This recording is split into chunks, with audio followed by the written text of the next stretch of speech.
हरे कृष्णा। बच्चों, last video में हमने देखा कि कैसे भगवान का नाम स्मरण करने से सारी मुसीबतें टल जाती हैं। राजा ध्रुव ने भगवान नारायण का नाम स्मरण किया और नारायणास्त्र चलाने से यक्ष की सेना को पराजित कर दिया था। आज हम दूसरी कहानी देखते हैं। ये कहानी है पांडवों की। ये उस समय की बात है जब पांडव वनवास में थे। एक राजकुमार के रूप में युधिष्ठिर जो पांडवों के सबसे बड़े थे, प्रतिदिन ब्राह्मणों को भोजन वितरित किया करते थे। लेकिन अब वो वनवास में थे, तो जंगल में रहते हुए ये कैसे संभव था? इसलिए सहायता पाने के लिए उन्होंने गंगा नदी के जल में खड़े होकर सूर्यदेव की उपासना की। 3 दिनों बाद प्रचंड तेज वाले सूर्यदेव उनके सामने प्रकट हुए और बोले, हे राजन, मैं तुम्हारी प्रार्थनाओं से प्रसन्न हूँ। मैं तुम्हारे 12 वर्षों के वनवास के लिए भोजन की व्यवस्था करूंगा। ये रहा अक्षय पात्र। अपनी पत्नी द्रौपदी से कहो कि वो इस पात्र में पका हुआ भोजन रखे। जब तक वो स्वयं नहीं खा लेती, तब तक उस भोजन की मात्रा कम नहीं होगी। इस पात्र की सहायता से तुम अनगिनत लोगों को भोजन करा सकते हो। युधिष्ठिर ने कृतज्ञता पूर्वक अक्षय पात्र को स्वीकार किया, जो कि एक बड़ा तांबे का पात्र था और नदी से बाहर आया था। उन्होंने ये चमत्कारी पात्र द्रौपदी को सौंप दिया। द्रौपदी ने तुरंत भोजन तैयार किया और उसे अक्षय पात्र में रखा। उन्होंने उचित प्रार्थनाओं के साथ वो भोजन अपने प्रिय भगवान श्री कृष्ण को अर्पित किया और फिर ब्राह्मणों को परोसा। उन्हें यह आश्चर्य हुआ कि पात्र में रखा भोजन कभी कम ही नहीं हो रहा था।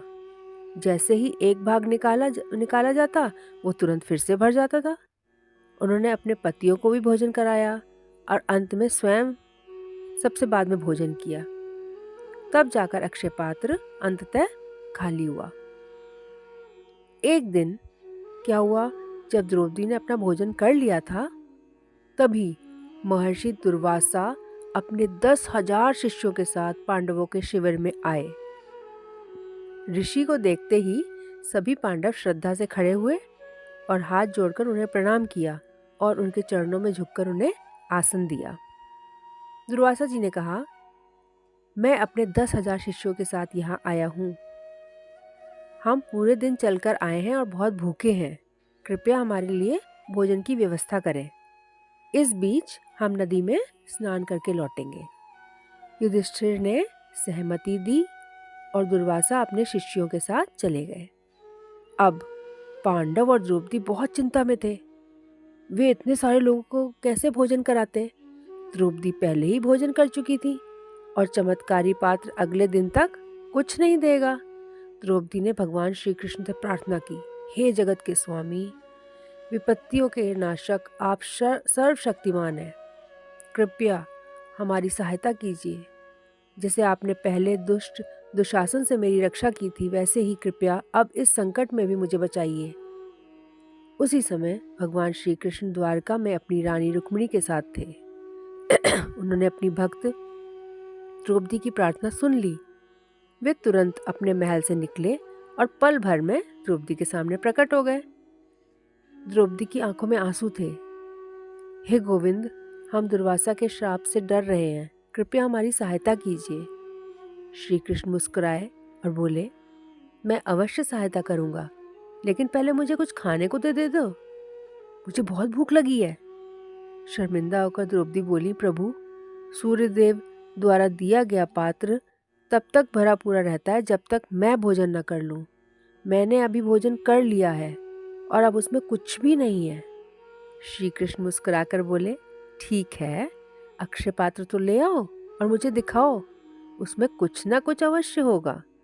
द्रौपदी वो पात्र लाई और श्री कृष्ण ने उसे ध्यान से देखा। एक कोने में उन्हें चावल और सब्जी का एक कण मिला। उन्होंने उसे खा लिया और सहदेव से कहा, दुर्वासा और उनके शिष्यों को भोजन के लिए जल्दी बुला कर लाओ। पांडवों ने वहां कोई भोजन नहीं देखा, लेकिन उन्हें श्री कृष्ण की शक्ति पर पूरा विश्वास था। सहदेव नदी पर दुर्वासा जी को बुलाने गए। नदी पर पहुंचते ही दुर्वासा को ऐसा महसूस हुआ मानो उन्होंने अभी अभी भारी भोजन किया हो।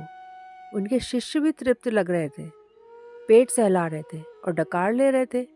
किसी को भी अब भोजन करने की इच्छा ही नहीं थी। दुर्वासा ने अपने शिष्यों से कहा, हमने बिना कारण युधिष्ठिर को 10,000 लोगों के लिए भोजन तैयार करने पर विवश किया। अब पांडव हमसे क्रोधित हो सकते हैं। वे बहुत शक्तिशाली हैं क्योंकि वे भगवान कृष्ण के भक्त हैं।